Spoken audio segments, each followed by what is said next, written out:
Joining us now on the Rich Eisen Show is a diehard Steeler fan, one of our favorites, a dear friend of mine and this show, and thrilled to have here, remembering a friend of his who was at his wedding. My goodness gracious, the actor Joe Manganiello back here on the Rich Eisen Show. How you doing, Joe? Hi, Rich. It's a sad day. It is. I'm sad, you know. I really am. I was very close to Franco. He was like an uncle to me. But as the day goes on and people keep reaching out to me, I realize he was like an uncle to a lot of people in Pittsburgh. So how'd you first meet him?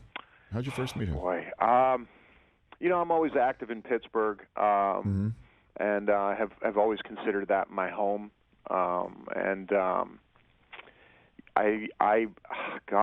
I mean, I don't know if I would have met him at a football game or briefly in passing, but the way I really got to know him was when my career took off. He contacted me and he wanted me to be a part of his company, Silver Sport. So Franco was big into silver as an antimicrobial, that it would he was antibacterial. You know, that's why silverware. You would always eat food with silver because it would kill bacteria. And Franco made sportswear and sports towels that had antimicrobial silver in it. So like when you were working out at the gym, it could, you know, keep everything clean and you know, cleaner than usual and kind of fight bacteria. And so he wanted me to come in with him on his company, and we got to know each other that way, and then really got to like each other, and then found out that we had a lot in common in terms of, you know, genealogical background and things like that. And so you know, anytime I was in Pittsburgh, we'd go out to dinner, or anytime he was in L.A., he would always hit me to go have lunch or dinner or get together, and we got to know each other really well over the years. Well, I mean, we had Terry Bradshaw on the show on Wednesday, Joe, and he said he had dinner with wives with Franco just a couple of weeks ago when they shot like an NFT for the 50th anniversary of the Immaculate Reception. And I thought to myself, you know what, I know there's private lives for public figures, but I would love to have had a camera and a microphone on that table. What was it like to have a meal with Franco Harris, Joe? Franco was a great storyteller. And, oh man, all the stories he told me over the years. I mean, you know, the ones that stick out were, for example, I think it was his rookie season, he got a job signing autographs at like a mattress store or something. And he thought it was the middle of the afternoon on like a weekday. And he thought, man, nobody's going to be there. And he said as the car pulled up over the hill, it was like the entire city of Pittsburgh was at this mattress store. And what that meant, or the way he explained it, was the city had become depressed because all the mills had closed and all the men had lost their jobs. And so when the team started winning, and you have to understand that Pittsburgh was perennially the worst team in the league for decades, since its founding in 1933. And when Franco came there his rookie season in 72, all of that changed. And so he, you know, these men would take their sons, take their wives, and they would go wherever Franco went or wherever the Steelers went. They would show up in droves. And the team became this morale boost for the entire city, this depressed Rust Belt city. And it gave them a reason to believe that there was something special about the town, that they were winners, even though they might be unemployed and they might be going through difficulty. And really the team, and Franco especially, became this bridge for the people of that community to get through that difficult time to, you know, now the city's flourishing, you know, pharmaceutical, medical, technology, and that was a really rough time for the city, but Franco and the rest of the city lifted their spirits. And, you know, that was one of those stories. I know for the Super Bowl, there was a Super Bowl, I think it was in San Diego. The team was practicing in the weeks leading up in Palm Springs.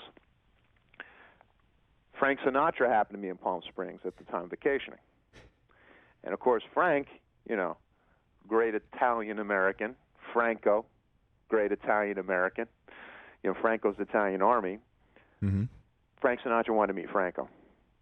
So there's these great photos where Frank Sinatra is made a general in Franco's Italian Army.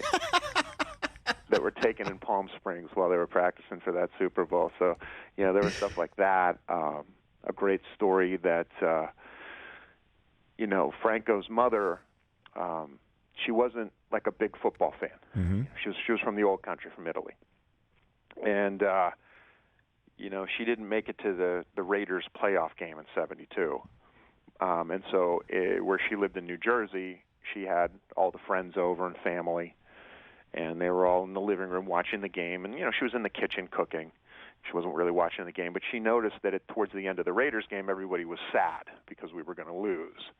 And so she went into the living room and put on a record to cheer everyone up.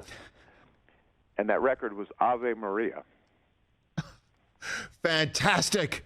So as the TV is showing, Franco, Bradshaw drops back to pass.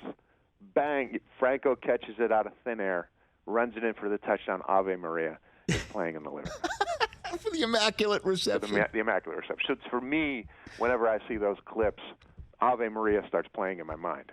Because of the story Franco Harris told you over dinner. Yeah. He was the best. He was just such a gentle giant. I recently, this past year, the last time Franco was in L.A., I got to bring my friend Tom Morello, Rage Against the Machine. I got to bring him out to meet Franco. And, we all talked about, we all share that we are of Italian and African descent, and we had this conversation about it, at the table, all three of us. And it was a really special lunch, and I was so glad that I got to connect Tom with Franco. And then, of course, when Tom and Rage Against the Machine played Pittsburgh this past summer, Franco came out to the show. Is that right? Yeah, he came and saw Rage. So how cool, Joe Manganiello here on the Rich Eisen Show, and a voice of the Steeler fan and the Pittsburgh sports fan here in the wake of the passing of Franco Harris. We posted a video on our Twitter feed of Ed ONeill. By the way, I guess cup of coffee with the Pittsburgh Steelers that led to a cutting by Chuck Noll, and then, of course, a terrific career otherwise. Yeah. Told a story about meeting Franco at your wedding with Sofia Vergara. And so I give you the floor. You invited Franco. Did you know he was going to come? Is it one of those where you just go to the mailbox hoping for the RSVP every day? What was that like? Sure. I mean, I didn't assume anything, but the fact is that Franco and I had the type of relationship whenever I had something going on, whether a charity event in Pittsburgh, let's say, or even like when I wrote my book and I did a book signing in Pittsburgh, Franco came. Mm-hmm. Like he always showed up. Like he was good like that. He just, he had a really big heart, and he was really supportive. That's why, it felt like he was like an uncle.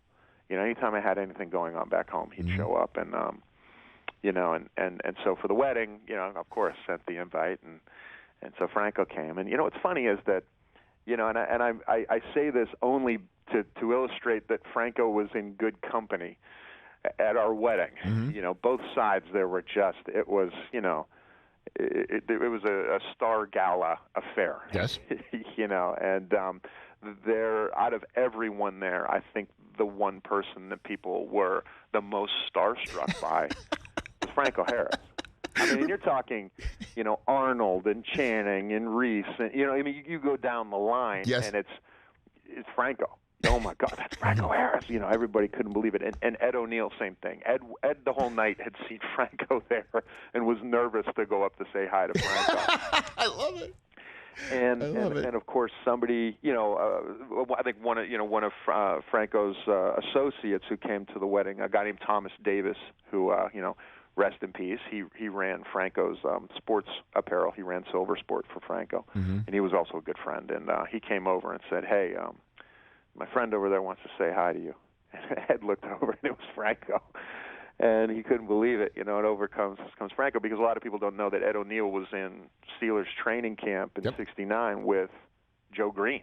Cut by Chuck Noll. Told him get his playbook. Go get your playbook. Chuck's first year, yeah. And so here comes Franco to tell Ed what a huge fan of his he was. And Ed, was beside himself, couldn't believe it. And that's the kind of guy he was. He was a really humble, soft-spoken, gentle giant. I mean, he was big. He was like around my size. He's a big guy.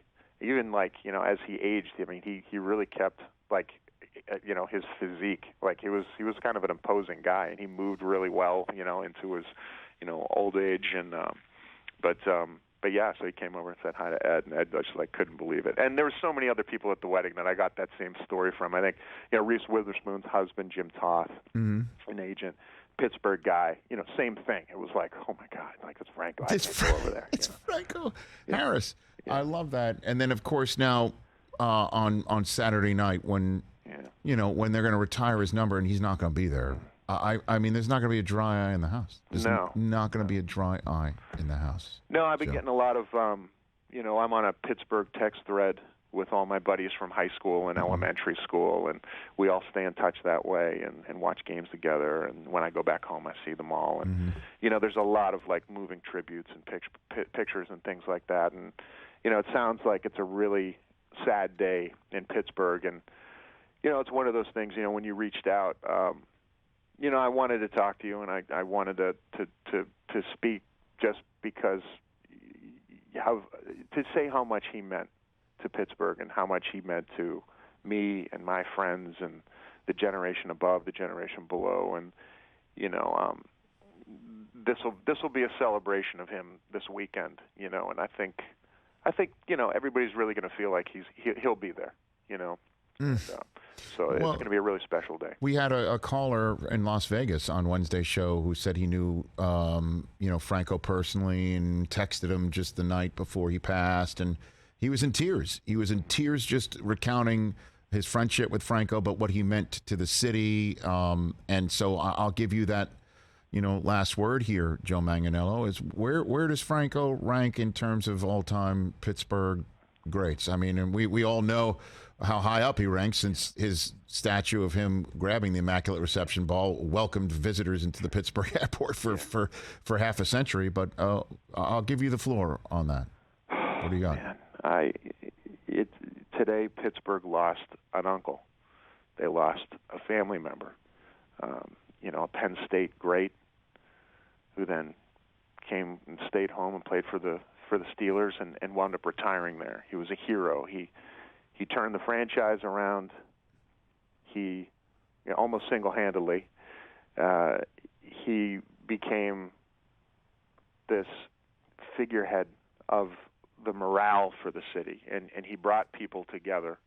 And he was a hero to all of us. And what a way to be able to remember him this weekend, as his number is only the third number in Steelers history to be retired, and rightfully so. And he'll always be remembered. And I'm going to miss him a lot. It was a really sad day today, and but I'm just talking to you and talking to friends. Tom Morello and I have been texting all day, and just my friends from back home. We're all just kind of staying close and just reminding each other of all these great stories and how he touched a lot of people's lives. He was a real hero, and he lived in Pittsburgh. He, born in New Jersey, but he's a Pittsburgher, and he's on that Mount Rushmore for sure. Well, he's like Lemieux, right? Clemente. Yeah. That's his spot in the pantheon of Pittsburgh sports. Correct. So important. Yeah. Right. So important. Well, look, Joe, love you, brother. Thanks, Rich. Thanks for taking the time and sharing your stories and your grief. You got it, man. Thanks for reaching out, Rich. And always. I love you. And right back at you. I let me know how Pittsburgh goes. You'll see it. Yeah. You'll see it. Yeah. You'll see it. Time. I'll reach out to you when I'm there. Brothers sandwich. Yeah, I was about to say somebody's got to get me in a Primanti Brothers. You cut through that line. Somebody's got to do that for me. So look for my text. Okay. Joe Manganiello here on the Rich Eisen Show.